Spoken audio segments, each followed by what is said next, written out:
আসসালামু আলাইকুম। আমি ইতিশা ইসলামী ভাই, ক্লিনিক্যাল নিউট্রিশনিস্ট, মাতৃভূমি হার্ট কেয়ার। আজকে আমি কথা বলব ঈদ পরবর্তী হার্টের পেশেন্ট কিংবা সাধারণ সুস্থ পেশেন্টদের খাবার-দাবার নিয়ে। আমাদের দেশে ঈদগুলোতে দেখা যায় আমরা অনেক বেশি দুধের তৈরি এবং চিনিযুক্ত সেমাই, মিষ্টি, পায়েস এসব খেয়ে থাকি। তার সাথেও বিভিন্ন ধরনের পিঠা।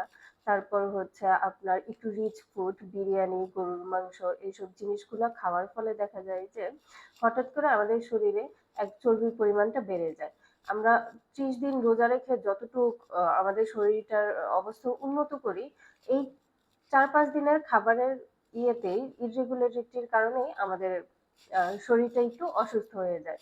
তো এখন হচ্ছে ঈদ তো অনেকদিন চলে গেল। এখন যদি আমরা একটু একটা ব্যালেন্স ডায়েটে চলে আসি, বিশেষ করে একটু বেশি পানি পান করা, যেহেতু এখন গরমের সিজন, তার সাথে একটু শাকসবজি খাওয়া, একটু কাঁচা সালাদ খাওয়া, এইসব কিছু মেনটেন করলে, তাছাড়াও একটু ব্যায়াম করলে, ইয়োগা করলে এবং প্রতিদিন সকালে খালি পেটে ৩৫ মিনিট থেকে ৪৫ মিনিট হাঁটাহাঁটি করলে আমাদের শরীরটা আবার সুস্থতার দিকে ফিরে আসবে।